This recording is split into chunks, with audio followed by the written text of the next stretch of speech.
folks, this is Bob from BBD, News with Views, weekly analysis on geopolitics, lots of stuff happening in our neighborhood, lots of stuff happening in the Middle East, lots of stuff happening with China. Obviously the biggest news item that came up was this disengagement with China, and now a lot of information that's coming in. Doubtful, I still need to confirm a certain set of things, but if one is to believe what's being written now by most analysts and specialists, it seems that India has been handed a lemon, and it seems that this government threw away the sacrifice of those 20 soldiers and kind of panicked. But let's see what are the good things that has happened for India in our neighborhood. The first article I read was India takes to Buddha's path on ASEAN, offers a 3-day course. This is imperative. India is where Buddhism originated. We should not let China run away with it. Neither should we let Nepal run away with it. The fact of the matter is, he may have been born in Lumbini in Nepal, but the fact of the rest of the life he lived here. By controlling Buddhism, like I've always said, it means you control this narrative in Southeast Asia, in Japan, and even and Tibet, right? The other big thing I thought that was happening, India signs pact with Philippines for supply of BrahMos missiles. I think this is really important. This means the Philippines is falling out of the grip of China. It's seeing by buying these BrahMos missiles, which are actually only anti-ship, it is showing clearly who the enemy is. Obviously none of the ASEAN nations, but obviously China that's encroaching on their land. Then what do you have here? IAF set for first ever drill in strategic Persian Gulf region. UAE to host multi-nation war game. This is including Washington and the Biden regime. But what's important here, folks, is obviously you can see, as I said earlier, some kind of, as I said earlier, or I've written in my post, that the war now is not going to be between the Arabs, right? The people jockeying for position are absolutely non-Arab. There is Turkey, the biggest spoiler, who now seems to be tying up with our biggest enemy. I'm not sure why our largest builder of ships has been given to them, which is kind of, sometimes this government amazes me with its short-sightedness. The other is Iran and Israel. But so by us aligning now in this structure, we obviously seem to be saying that we have Israel on our side, and now this is becoming more important to counter the burgeoning relationship between Pakistan, Turkey and China. Then what do we have here? Keeping Iran happy, India proposes inclusion of Iran's Chabahar port in INSTC. This is also important because this is again the north-south trade corridor. This again is trying to counter what Russia now is trying to throw at, which includes Afghanistan and Pakistan. Russia, like I said, is a diabolical player. The less we trust them, the better it is. Then we have African Caribbean nations back India and South Africa on free flow of vaccine. It's about time to help Johnson's government to ensure that the Caribbean stays as part of the Commonwealth. And it's, at the end of the day, India has a huge amount of capital, invested capital in terms of Parwasi, people of Indian origin in that region, and this is something, and that's a critical area for us and a low-cost area for us. Then what do we have here? Ghana National Day. India matters to Ghana, and Ghana matters to India. This is one of another important African nations, the larger African nations, that India should be spending a lot more effort and time, and a lot of business community, and we already have visibility there. These are blocks that India should build on to counter China's growing hegemon presence in Africa. Looking east, acting east, right, has come up with a massive wall that all our attempts have hit against. And I'm talking about the coup in Myanmar and the continuing atrocities of the junta of Tapidor against the protesters, which has put India in a dilemma, even China in somewhat of a dilemma, and obviously the West in a total confused state of mind. But first, let's see what we got here. It says Bangladesh to be Modi's first destination abroad. And I think visit to Dhaka has huge significance as it will help consolidate ties with Bangladesh. These are one set of ties, folks, that cannot be ditched. And enough cannot be made out of how important Bangladesh is for India's security, besides locally for India's security. And this is further substantiated by this article. Connectivity will be key in India-Bangladesh ties, says Jaishankar. Absolutely right. Then another note in another newspaper, Delhi reaches out to Dhaka for ties beyond strategic partnership, sets stage for Prime Minister's visit to mark 50th year of 1971, including apparently we have also worked on converting the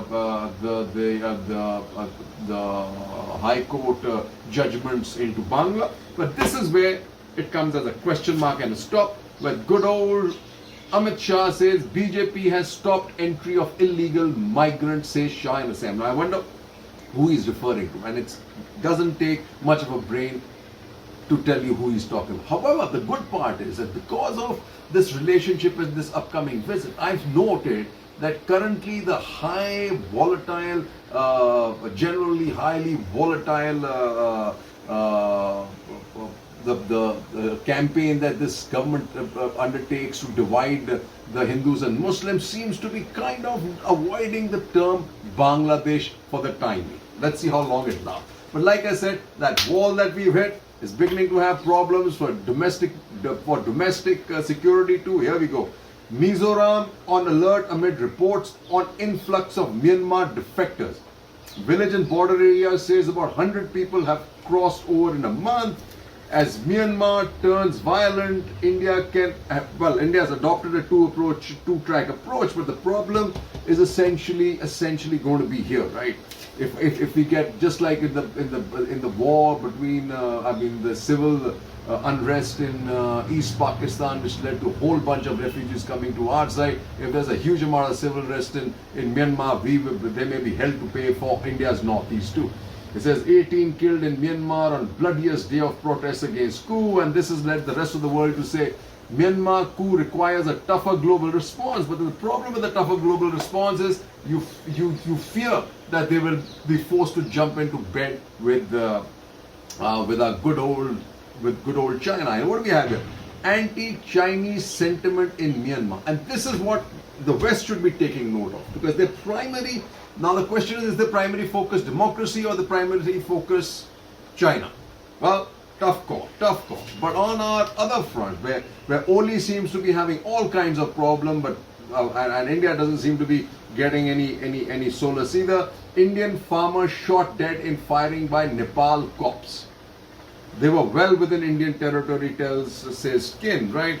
And Sri Lanka, jimble. They basically says Sri Lanka clears port project to be built by India-Japan firms. They've backed out of the eastern one and given us the western one. It says after scrapping one India-Japan port project, SL clears another. This is kind of shameful, right? And what we have to worry, folks, is about what is happening here, which I said earlier. Turkey-Pakistan strategic alliance may have implications for India in Afghanistan/Pakistan.